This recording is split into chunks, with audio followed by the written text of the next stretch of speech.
Okay, so hello and very good morning to all my dear students. Welcome करता हूँ मैं Bharat Panchal your chemistry guruji again. आप सबका कैसे हो भाई सब? आई होप कि सभी बढ़िया हैं, बहुत अच्छे जा रही है सभी की लाइफ पढ़ाई। एंड मैं क्लियरली विजिबल एंड ऑडिबल हूँ आप सबको। जल्दी से एसनो कर दीजिए, इज एवरीथिंग फाइन और नॉट? आई थिंक तो सब कुछ सही है भाई। और आज हम लोग पढ़ने वाले हैं किसके बारे में? एक अति आवश्यक टॉपिक के बारे में,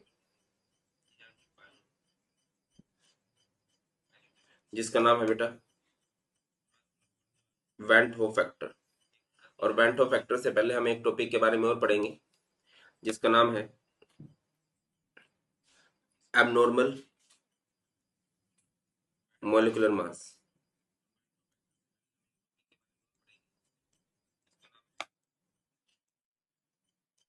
ये नाम से ही बहुत ज्यादा कुछ सजेस्ट कर देता है। एबनॉर्मल मॉलिक्यूलर मास मतलब बेटा ऐसा मॉलिक्यूलर मास जो नॉर्मल ना हो।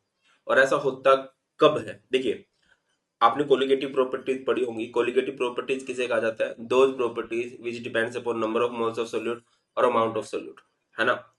तो सीन क्या होता है बेटा, दो कंडीशन होती है कोलिगेटिव प्रॉपर्टी की, दो तीन कंडीशन होती हैं।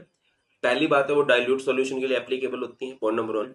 Point number two, solute non volatile होना चाहिए। और पॉइंट नंबर थ्री, दैट की जो सोल्यूट पार्टिकल्स हैं दे शुडंट अंडरगो एसोसिएशन और डिसोसिएशन इन द सॉल्यूशन। अगर उन्होंने कभी सॉल्यूशन के अंदर एसोसिएशन या डिसोसिएशन शो किया तो थोड़ी सी दिक्कत हो जाएगी, थोड़ी सी परेशानी हो सकती है। ठीक है, तो याद रखिए, whenever whenever solute particles undergoes solute particles undergoes association or dissociation in the solution, क्या हो जाएगा बेटा ऐसे केसेस के अंदर? अगर कभी भी सोल्यूट के पार्टिकल ने एसोसिएशन या डिसोसिएशन शो किया, molecular mass of solute molecular mass of solute comes out to be different than normally expected value, normally expected value. And this type of molecular mass, this type of molecular mass are called abnormal molecular mass. तो बेटा जी इसी topic को आज हम लोग detail में discuss करने वाले हैं। बट आगे बढ़ने से पहले एक दो आवश्यक सूचनाएं मैं आपके साथ साझा करना चाहूंगा।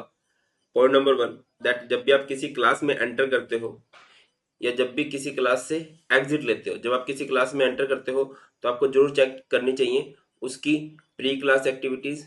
और जब आप किसी क्लास से एग्जिट लेते हो आपको जरूर चेक करनी चाहिए उसकी पोस्ट क्लास एक्टिविटीज। क्लास 12 के स्टूडेंट्स के लिए एक बहुत ही बढ़िया बेहतरीन बैच हम लोगों ने स्टार्ट कर दिया है, दैट इज संभव बैच फॉर क्लास 12 स्टूडेंट्स। इस बैच में मैथ्स आपको पढ़ाने वाले हैं दी लीजेंड विशाल महाजन सर, फिजिक्स आपको पढ़ाने वाले हैं सुनील जांगड़ा सर, केमिस्ट्री आपको पढ़ाने वाला हूं मैं भारत पंचाल, और बायो आपको पढ़ाएंगे काजल मैम। बहुत फायदेमंद बैच है आप सबके लिए। और कुछ टॉप फीचर्स की बात करूं इस बैच के, इंडिया के टॉप एजुकेटर से आप लोगों को पढ़ने को मिलेगा, है ना? इन टीचर्स के स्टूडेंट्स ने ऑलरेडी बहुत अच्छा अच्छा स्कोर किया है। 1000+ आवर्स की लाइव इंटरेक्टिव क्लासेस हैं, pre and post class activities हैं for learning outcome tracking, AI powered mock test हैं, 24/7 डाउट रिजोल्यूशन है powered by AI, 40 e books हैं, 3000+ 3D रिकॉर्डेड वीडियोज हैं बेटा, 90,000+ प्रैक्टिस क्वेश्चन है हर एक चैप्टर हर एक टॉपिक के लेवल पे। ठीक है, और इस बैच की एक्सेस के लिए आपको ज्वाइन करना है एम्बाइब सिंपल। और एम्बाइब सिंपल में आपको सिर्फ ये बैच नहीं मिलेगा, आप किसी भी कैटेगरी में जाके पढ़ाई कर सकते हैं। होता है ना कि यार हम बोर्ड्स के साथ साथ जेई के लिए प्रिपेयर कर रहे हैं, हम तो नीट के लिए प्रिपेयर कर रहे हैं, तो आप जेई की क्लास भी लगा सकते हो, आप नीट की क्लास भी लगा सकते हो। ठीक है, ये जो भी एनडीए की क्लास लगा सकते हो। और इसके अलावा एम्बाइब की जितनी भी एप्स है बेटा, बहुत बेहतरीन ऐप है, पूरा एआई का पूरा टेक्नोलॉजी का अच्छे से यूज किया गया है। Like Embibe lab experiment, Embibe lens, Embibe learning outcomes, Embibe for parents, Froggipedia, brain apps, ये सभी बेहतरीन ऐप है। इन सब की एक्सेस भी आपको मिल जाएगी। मेन पॉइंट आ जाता है कि सर प्राइसिंग क्या है। प्राइस बिल्कुल कम रखा गया है, अफोर्डेबल रखा गया है ना। कि आप देखो यार, फीस बिल्कुल ना के बराबर है, हर कोई बच्चा एक्सेस कर सकता है। और सिर्फ इसीलिए फीस रखी है सो दैट कि आप थोड़ा सीरियस होकर पढ़ जाओ, है ना। तो बेटा अगर आप 1 ईयर का सब्सक्रिप्शन लेते हो तो वो आपको कॉस्ट करेगा जस्ट 500 रुपीज पर मंथ। और अगर आपको ये है कि मुझे तो शॉर्टर ड्यूरेशन का सब्सक्रिप्शन लेना है, तो आप 3 मंथ्स का सब्सक्रिप्शन ले सकते हो। वो आपको कॉस्ट करेगा बेटा जस्ट 600 रुपीज पर मंथ। हमें चाहिए discount, as we are Indians, discount चाहिए होता है। तो बेटा आप 1 ईयर के सब्सक्रिप्शन पे एक्स्ट्रा डिस्काउंट ले सकते हो बाय यूजिंग कोड अचीव20। और ये जो कोड है ये 24/7 हर मौसम हर दिन एप्लीकेबल है। और अगर आपको 3 मंथ्स के सब्सक्रिप्शन पर डिस्काउंट चाहिए तो आप लोग कोड यूज कर सकते हो अचीव50, ठीक है ना।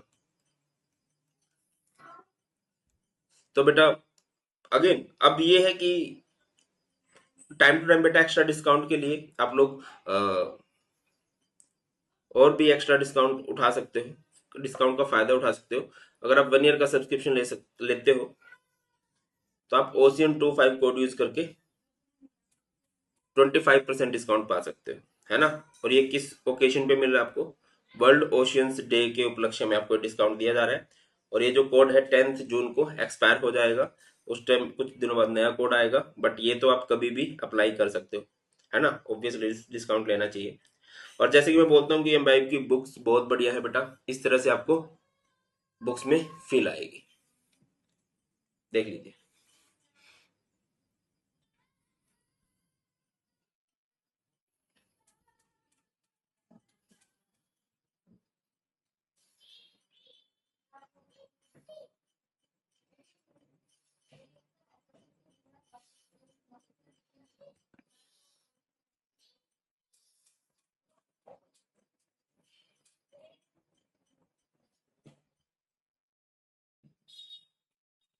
चलिए तो बेटा स्टार्ट करते हैं हमारा वैन टू फैक्टर वाला कंसेप्ट। आपको कुछ क्वेश्चन दिए, कुछ ऑप्शंस दिए गए हैं। What is when two factor in case of association और डिसोसिएशन ऑफ कंपाउंड। बेटा इससे पहले मैं आपको थोड़ा सा बताना चाहूंगा एबनॉर्मल मॉलिक्यूलर मास के बारे में। वैसे तो हम इसकी डेफिनेशन ऑलरेडी पढ़ चुके हैं, वही डेफिनेशन है, थोड़ा सा और डिटेल में इसको डिस्कस कर लेते हैं। Abnormal molecular mass,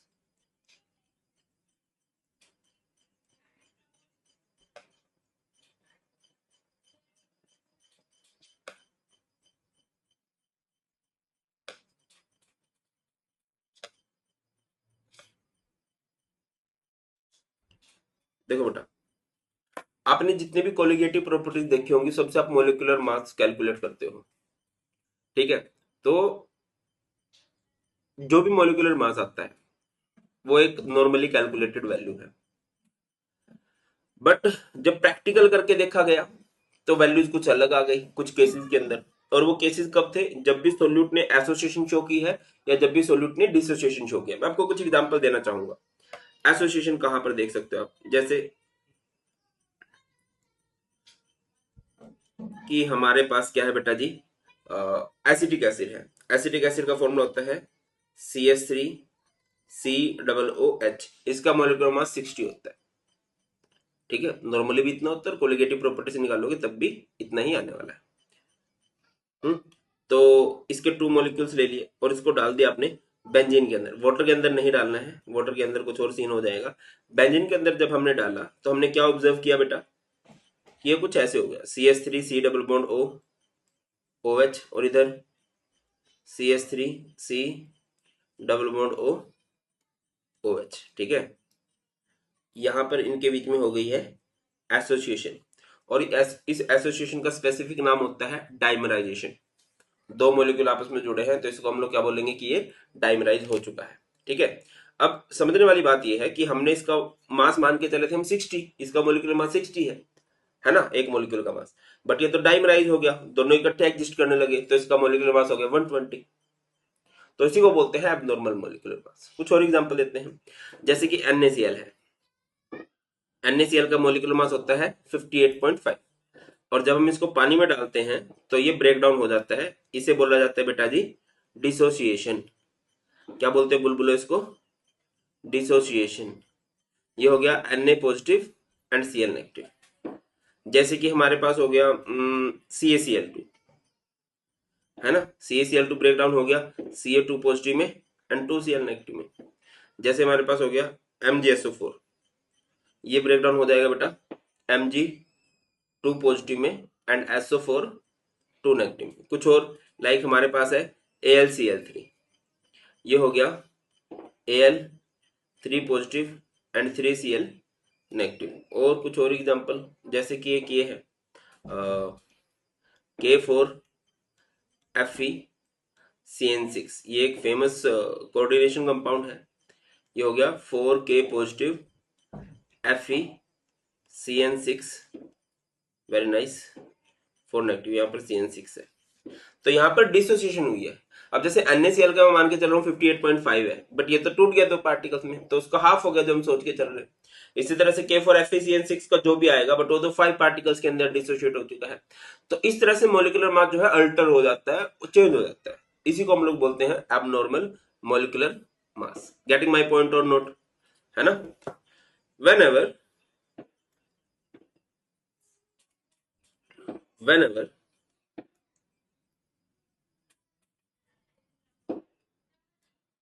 solute particles undergoes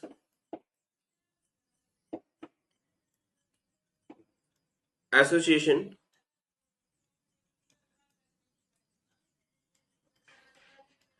or dissociation, whenever solute particles undergoes association or dissociation in solution, their calculated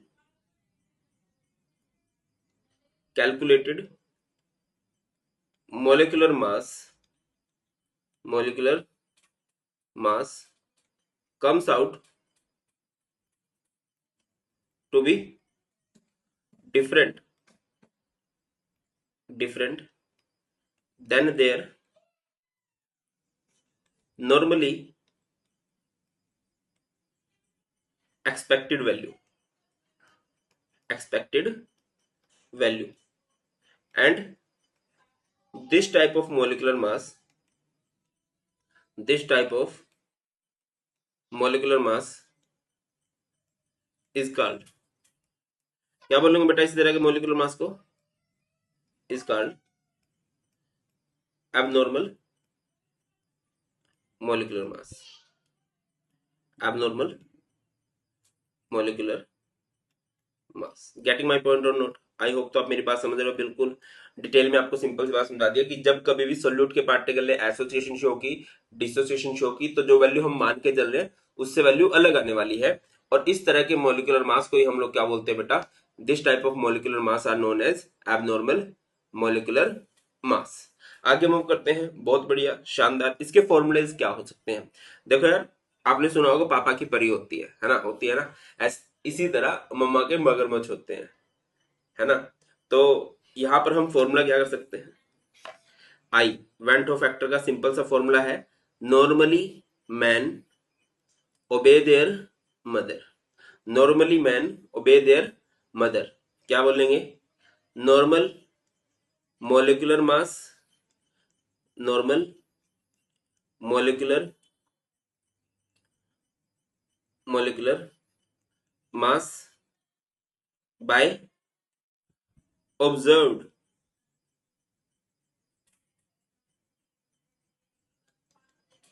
molecular mass. अच्छा, ये जो आई है, ये आई क्या है sir? Molecular.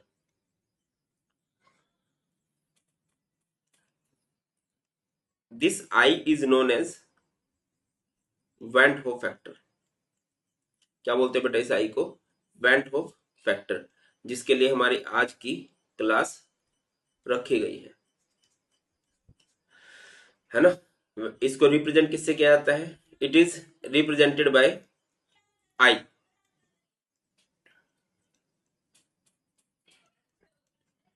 Represented by i. होता क्या है ये? It is the ratio of, it is the ratio of normal molecular mass to the observed molecular mass। बेटा इसके कई सारे फॉर्मूलाज यहाँ से बनाए जा सकते हैं। आपने जितनी भी कोलिगेटिव प्रॉपर्टीज देखी हो, कभी इसके बाद नोटिस करना, या फिर मैं तुम्हें न्यूमेरिकल करवाऊंगा भी। आप कभी भी किसी कोलिगेटिव प्रॉपर्टी को अगर ध्यान से देखते हो, यहाँ पर हम लोग लिख लेते हैं कोलिगेटिव प्रॉपर्टी। तो जो कोलिगेटिव प्रॉपर्टीज होती हैं वो हमेशा इनवर्सली प्रोपोर्शनल होती हैं to the molecular mass of solute. तो यहां से दूसरा फॉर्मूला क्या बन सकता है बेटा? Observed observed value of colligative property, colligative property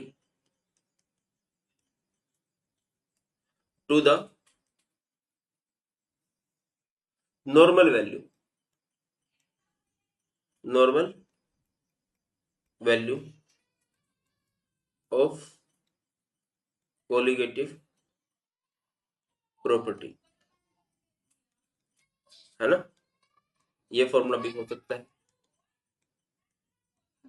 और क्या बन सकता है भाई? जो सबसे बेस्ट फॉर्मूला मुझे लगता है, और इससे ही मोस्टली क्वेश्चन आप बहुत इजीली कर भी सकते हो, आई का फॉर्मूला बनता है नंबर ऑफ मोल्स या number of particles after association और डिसोसिएशन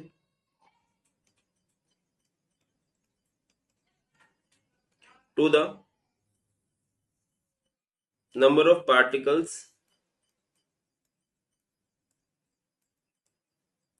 before association और डिसोसिएशन। ठीक है बेटा, 1 मिनट का समय दिया, आप चाहो तो इसको अच्छे से देख लीजिए। अब इसका कंसेप्ट थोड़ा सा और आगे बढ़ाते हैं।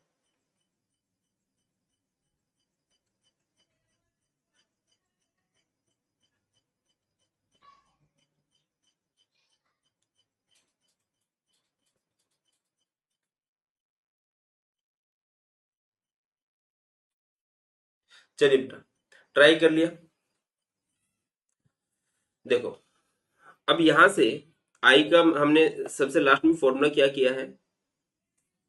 Number of particles, number of particles after association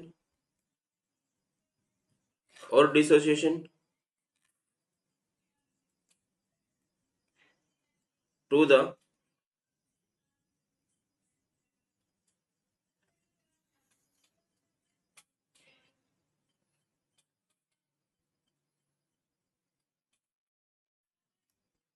number of particles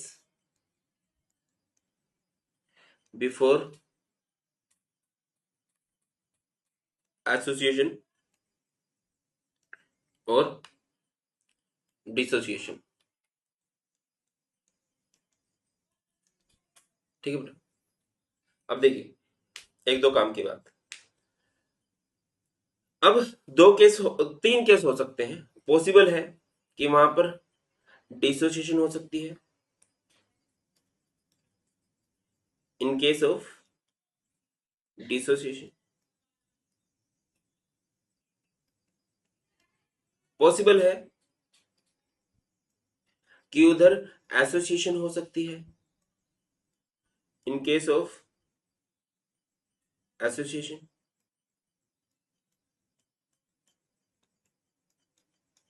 possible है कि उधर ना एसोसिएशन हो ना डिसोसिएशन हो in case of no association no dissociation. Sir dissociation के केस क्या हो सकते हैं, जैसे कि हमने अभी किया था बेटा, CH3 सॉरी NaCl लिया था। NaCl को हमने ब्रेक डाउन कर दिया था किसके अंदर, Na पॉजिटिव के अंदर, Cl नेगेटिव के अंदर। या फिर हमने लिया था MgCl2, MgCl2 किसमें ब्रेक हो गया था, Mg2 positive plus 2Cl negative. Association के केस कौन से हो सकते हैं, जैसे कि हमारे पास है एसिटिक एसिड CH3CH 2 टाइम्स है, आपने इसको डाल दिया किसके अंदर, बेंजीन के अंदर। रिपीट कर रहा हूं बेटा, अगर आप एसिटिक एसिड को पानी में डालोगे, जैसे ये हमारे पास एसिटिक एसिड है, तो उस केस में एसोसिएशन नहीं होगा, ये एक वीक इलेक्ट्रोलाइट होता है। अगर आप इसको पानी में डालते हो तो ये ब्रेक डाउन हो जाता है बेटा जी, CH3COO negative and H positive. इस केस में इसकी डिसोसिएशन हो गई है। बट अगर आप एसिटिक एसिड को बेंजीन सॉल्वेंट में करते हैं तो उस केस में ये एसोसिएशन शो करता है। ठीक है, तो सॉल्वेंट का बहुत फर्क पड़ता है, और मैं बार बार इसीलिए आपको बोल रहा हूं क्योंकि ये क्वेश्चन बना है पहले भी। अब देखो यार, ये हो जाएगा CH3 C double sorry CH3 C double bond O OH CH3 C double bond O OH, इस तरह से। क्लियर है। और in case of no association no dissociation क्या हो सकता है, जैसे यूरिया, यूरिया का नाम सुना होगा आप लोगों ने, खेतों में जो फर्टिलाइजर यूज किए जाते हैं। फॉर्मूला होता है इसका NH2CO NH2। जैसे कि यूरिया के बाद हमारे पास आ गया शुगर या कह लो सुक्रोज, फॉर्मूला होता है इसका C12H22O11। जैसे कि ग्लूकोज का फॉर्मूला होता है भाई C6H12O6, है ना। ये ऐसे केस हैं जहां पर नो एसोसिएशन नो डिसोसिएशन। तो अगर आप ऐसे केसेस के अंदर आई की वैल्यू निकालना चाहोगे, आई की वैल्यू क्या होगी, number of particles after association dissociation जो कि 1 है, number of particle before association dissociation जो कि 1 है। ना तो एसोसिएशन हुई ना ही डिसोसिएशन हुई, तो आई की वैल्यू हमेशा इन केसेस में क्या आएगी बेटा, 1 आएगी। कितनी आने वाली है, 1 आने वाली है। अब इधर आ जाओ भाई।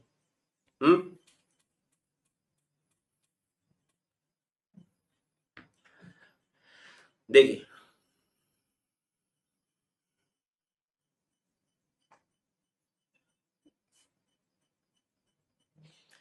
यहां पर आई की वैल्यू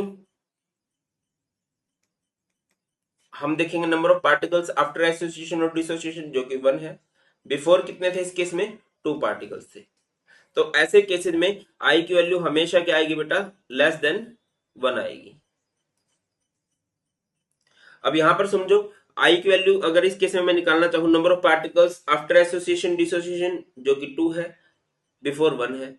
इस केस में अगर मैं आई निकालूंगा, आफ्टर 3 है, बिफोर 1 है, तो आई की वैल्यू ऐसे केसेस में हमेशा कितनी आएगी बेटा, मोर देन 1 आएगी। ये बात आप लोगों ने याद रखनी है। इस टॉपिक से, इस बात से एमसीक्यूज बनाए जा सकते हैं। ठीक है, क्या लिखेंगे हम लोग, अगर आई की वैल्यू कभी भी मोर देन 1 आ रही है, इट मीन्स वहां पर क्या हुई है बेटा, डिसोसिएशन टेक्स प्लेस।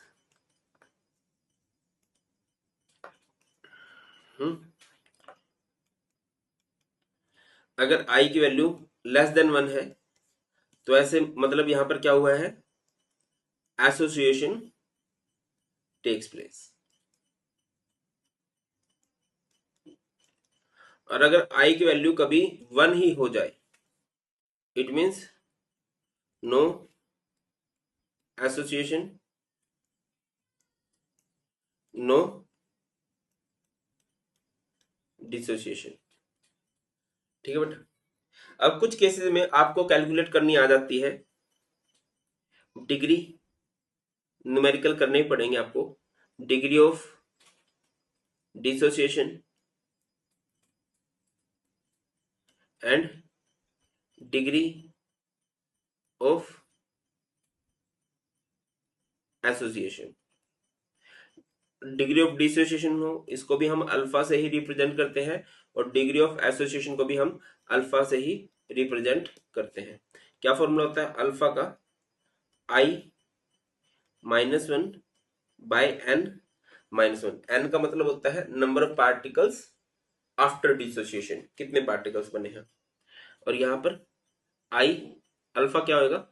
आई -1 1 बाय एन -1। ये एन नंबर ऑफ पार्टिकल्स, यहां पर मैं बता देता हूं इस एन का मतलब क्या है, बहुत इजीली क्वेश्चन बना दोगे आप लोग। Number of particles after dissociation, और यहां पर N number of particles after dissociation नहीं, हाँ sorry, number of particles before association. Association में एन का मतलब है कितने पार्टिकल है एसोसिएशन से पहले, और डिसोसिएशन में एन का मतलब है कितने पार्टिकल बन गए हैं डिसोशिएट होकर। जल्दी से इसको NOTE कर लीजिए, फिर इससे रिलेटेड कैसे क्वेश्चन बनते हैं ब्रो, वो हम लोग आपके लिए देख लेते हैं, सो दैट कि आपको कॉन्सेप्ट थोड़ा सा क्रिस्टल क्लियर हो जाए। ठीक है। और अगर मैं एक बात करूं आपके सामने, देखो, इन case of strong electrolyte, strong electrolyte, strong electrolyte किसे कहते हैं बेटा? जिनमें कंप्लीट डिसोसिएशन हो जाता है, जहां पर आपको देखने को मिलता है कंप्लीट डिसोसिएशन। अगर कहीं पर कंप्लीट डिसोसिएशन हो गया, जैसे NaCl है, NaCl आपको पता है किसमें टूटेगा बेटा? Na पॉजिटिव में, Cl नेगेटिव में। तो ऐसे केसेस के अंदर आप आई की वैल्यू कितनी मान के चलोगे? 2 मान के चलोगे। वैसे तो दी भी होती है, निकालने के भी कई सारे तरीके हैं, बट अगर बोला गया कंप्लीट डिसोसिएशन है तो डिफॉल्ट बोल रहा है कि आई की वैल्यू आप 2 मान के चलो। जैसे KCl है या फिर KBr है, KBr किस में ब्रेक डाउन होगा? K पॉजिटिव में, Br नेगेटिव में, तो यहां पर भी 2 हो गई। जैसे कि हमारे पास MgCl2 है, Mg2 पॉजिटिव 2Cl नेगेटिव, तो इधर 3 हो जाएगा। मैंने बोल दिया AlCl3, ये ब्रेक डाउन हो जाएगा Al3 positive plus 3Cl negative, ये हो जाएगा 4। जैसे हमारे पास है K4FeCN6, तो यहां पर क्या हो जाएगा? 4K पॉजिटिव और यहां पर FeCN6 4 नेगेटिव, यहां पर आई की वैल्यू क्या आ जाएगी भाई? 5 आ जाएगी।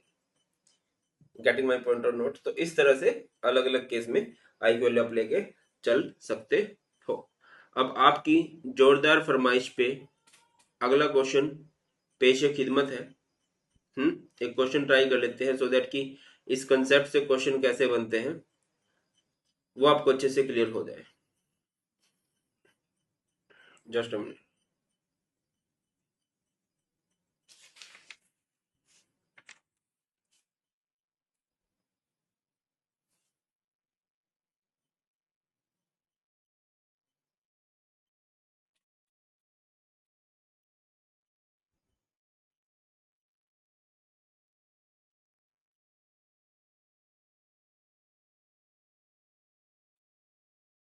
चलिए बेटा, पहला क्वेश्चन है, कई सारे क्वेश्चंस की प्रैक्टिस करेंगे, don't worry.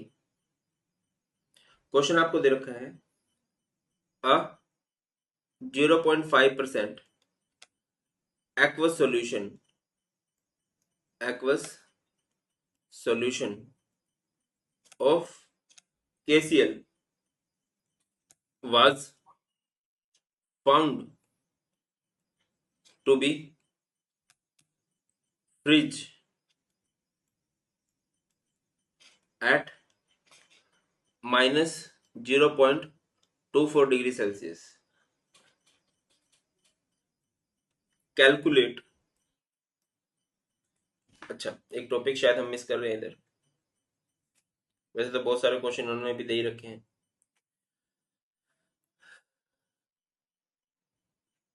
Relation between colligative properties, relation between colligative properties and went Hoff factor. क्या रिलेशन होता है भाई कोलिगेटिव प्रॉपर्टीज में एंड वेंट होफ फैक्टर के अंदर? देखो, जैसे मैं सबसे पहली कोलिगेटिव प्रॉपर्टी की बात करता हूं, क्या है? Relative lowering in vapour pressure, है ना? क्या होती है relative lowering in vapour pressure को हम कैसे लिखते हैं? P naught A minus P S by P naught A equal to लिखा जाता है बेटा एक्स बी। तो अभी ये क्या होने लग जाएगा? आई से मल्टीप्लाई होने लग जाएगा। I is van't Hoff factor. इसके अलावा जैसे हमारे पास है एलिवेशन इन बॉइलिंग पॉइंट। क्या होगा भैया elevation in boiling point? Delta T B is equal to क्या होता है बेटा? के बी इंटू एम। तो इसको भी हम किससे मल्टीप्लाई करने लग जाएंगे? आई से। एक होता है डिप्रेशन इन फ्रीजिंग पॉइंट। क्या होता है? Delta T F is equal to K F into M. तो बेटा अब ये भी किससे मल्टीप्लाई होने लग जाएगा? आई से, that is van't Hoff factor. इसके बाद हमारे पास है osmotic pressure. Osmotic pressure pi, pi is equal to क्या होता है? C into R into T. तो ये भी आई से मल्टीप्लाई होने लग जाएगा इस तरीके से। क्लियर है? चलो अब अपने इस क्वेश्चन पे आ जाते हैं। हाँ, was found to be fridge at -0.24 degree Celsius. Calculate the Van't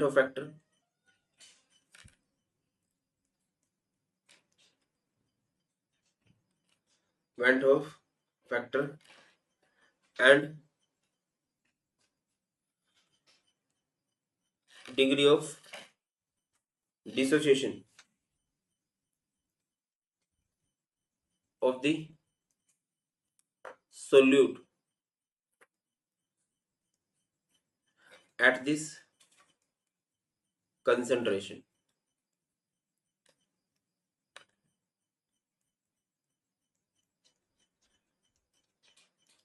At this concentration.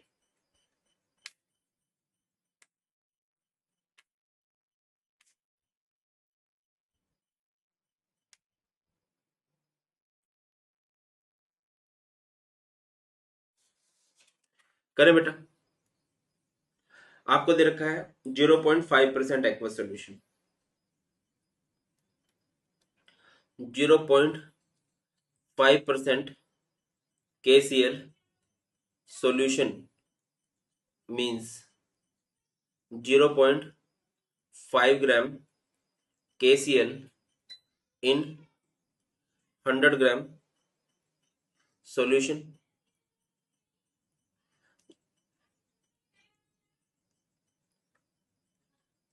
0.5 gram KCl in 99.5 gram water. अब 99.5 ग्राम वाटर को अच्छा रहेगा अगर मैं इसको 100 ग्राम वाटर ही मान के चलूं। है ना बेटा। यानी कि यहाँ से हमारे पास कई डाटा आ चुके हैं। मास ऑफ सोल्यूट कितना आ चुका है भाई, मास ऑफ सोल्यूट हमारे पास आ गया है 0.5 ग्राम। मोलर मास ऑफ सोल्यूट कर लो यार, KCl का मोलर मास कितना होता है, के का होता है 39, Cl का होता है 35.5, तो ये कितना हो जाएगा 0.5, ये 4, आई थिंक ये 74.5। मोलर मास ऑफ सोल्यूट कितना हो गया 74.5, है ना। एंड आपको दे रखा है सॉल्यूशन का फ्रीजिंग पॉइंट। तो डेल्टा TF अगर आप निकालने लगोगे, डेल्टा TF कैसे निकलता है, T not F minus TF, T not F कितना होगा 0 माइनस 0.24 तो हो जाएगा प्लस 0.24 डिग्री सेल्सियस या प्लस 0.24 केल्विन भी आप लोग लिख सकते हो। उसके बाद क्या दे रखा है बेटा आपको, और क्या दे रखा है भाई, बदतमीजी है अगर इन्होंने KF नहीं दिया तो। KF दिया था बेटा, मैं शायद लिखना भूल गया। KF दे रखा है for water is 1.86 kelvin kg पर मोल। KF की वैल्यू दे रखी है 1.86 केल्विन kg पर मोल। तो फॉर्मूला लगा देते हैं। फॉर्मूला क्या होता है, delta TF is equal to I into KF into M। हमें तो I की वैल्यू निकालनी है।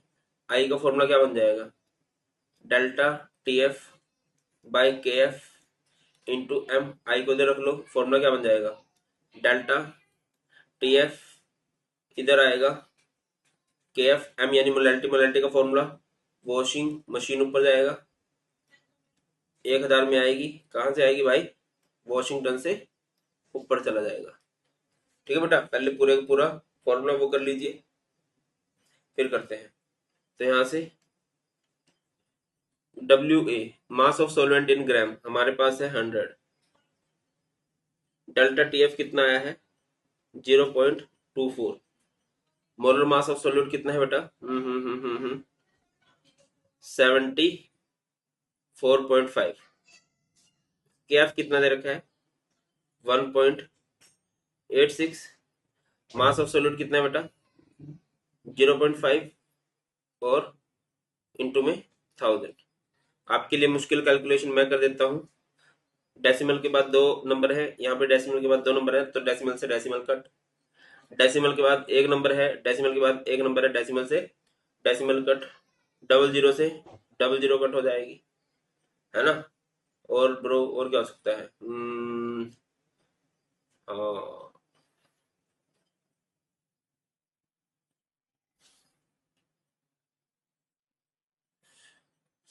ये 5 पे 5 और ये 515 5420 5945,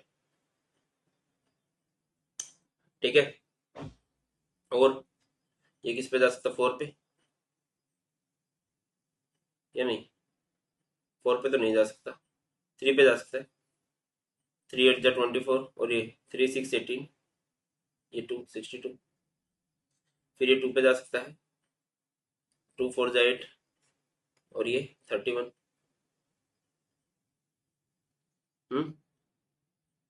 और भाई तो ये बेटा जी यहाँ से इस वाले को मैं यहाँ पर लिख रहा हूँ, ये हमारे पास आ गया 149 इंटू 4 बाई 31 इंटू में 10, ये हमारे पास आई की वैल्यू आएगी। और जब मैं इसको पूरा सिंपल आउट करूंगा ना, ये हमारे पास आएगा अप्रोक्स करके 1.92, 1.92 is degree of dissociation. Clear है। अब अगली बात हमें क्या निकालना है इस केस में, डिग्री ऑफ डिसोसिएशन। आई कितना आ गया हमारे पास, सॉरी ये हमारे पास आया Vento factor, I is Vento factor. अब हमें डिग्री ऑफ डिसोसिएशन निकालना है। डिग्री ऑफ डिसोसिएशन कैसे निकालेंगे, alpha is I-1 by N-1। KCl है, KCl अगर पूरा टूटता तो ये ऐसे टूटता, के पॉजिटिव Cl नेगेटिव बेटा I कितना है 1.92 माइनस 1 बाय में and number of particles after dissociation 2 बनता 2 माइनस 1, तो आई थिंक ये बन जाता 0.92, डिग्री ऑफ डिसोसिएशन इज 0.92। और अगर कई बार आपसे पूछा जाता है percentage of degree of dissociation, बताइए भाई percentage of degree of dissociation क्या बनता है यहां से, percentage of degree of dissociation percentage निकालनी है तो इसको 100 से मल्टीप्लाई कर देते हैं हम, और तो वो हमारे पास हो जाती है बेटा 92%। मेन पॉइंट मैं आपको बता देता हूं कि क्या है मेन पॉइंट भाई। हाँ, कि इसके न्यूमेरिकल्स की अलग से एक और क्लास हम लोग रख लेंगे अगर आप फोर्स करोगे तो, ठीक है। चलो एक इस क्वेश्चन को अगर देखना चाहो तो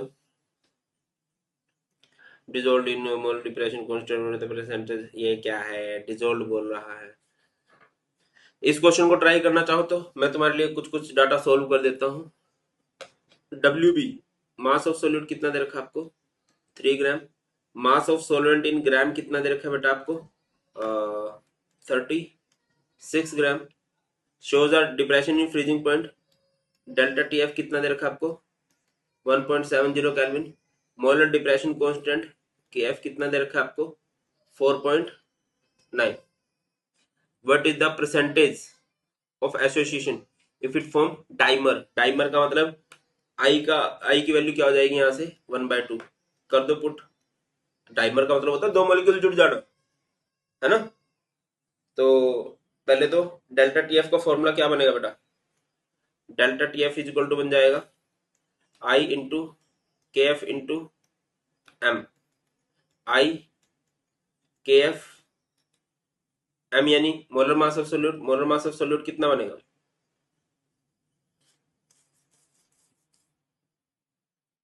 बेटा। अगर कभी भी आपको degree of dissociation, degree of association, percentage of association, percentage of dissociation निकालना आ जाए ना,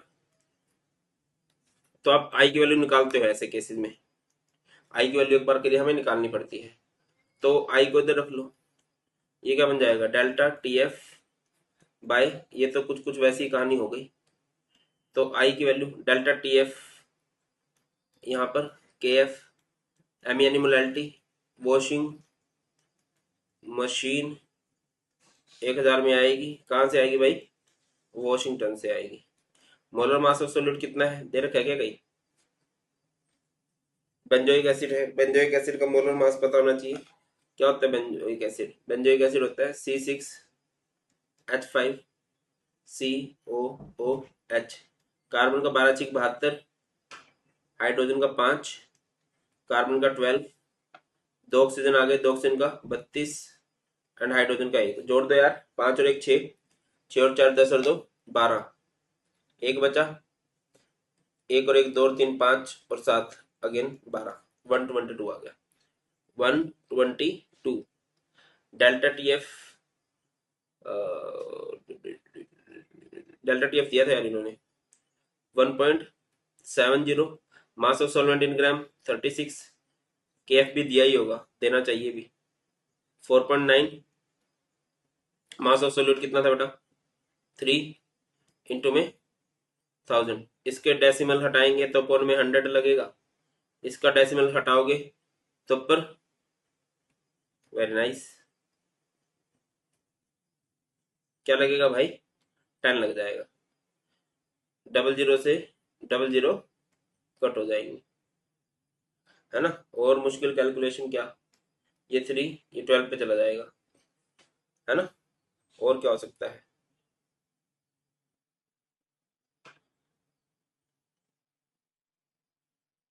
और तो जहां तक मेरा सुपर मैथ काम करता है और तो कुछ होता हुआ दिखाई दे नहीं रहा,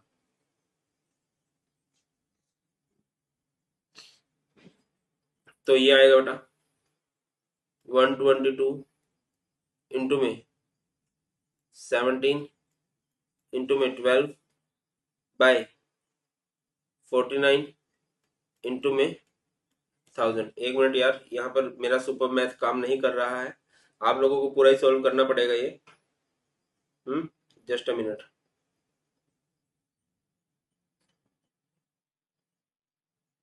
122 into 17 into 12, very nice, divided by 49,000। तो ये आ गया अप्रोक्स 0.50। ठीक है बेटा, ये हमारे पास आ गई है वैल्यू आई की। अब इसके बाद क्या करोगे, आप डिग्री ऑफ एसोसिएशन निकाल लोगे, है ना। एसोसिएशन का formula I-1 by 1 by n minus 1। I की वैल्यू है 0.50 माइनस 1, और ये भी है 0.1 बाई n। डाइमराइज हुआ था ना पार्टिकल, 1/2, 0.50 माइनस 1, तो आएगा सेम ही आ गया, तो 1 आ गया। तो परसेंटेज अगर आप निकाल लोगे तो ये 100% एसोसिएट हो गया है भैया। कैलकुलेशन तो यही बोलती है। ठीक है, बाकी बेटा जी डोंट वरी, इसके बड़े सारे क्वेश्चन हम लोग करने वाले हैं। 1 या 2 दिन में मैं इसकी एक और क्लास रखवा दूंगा।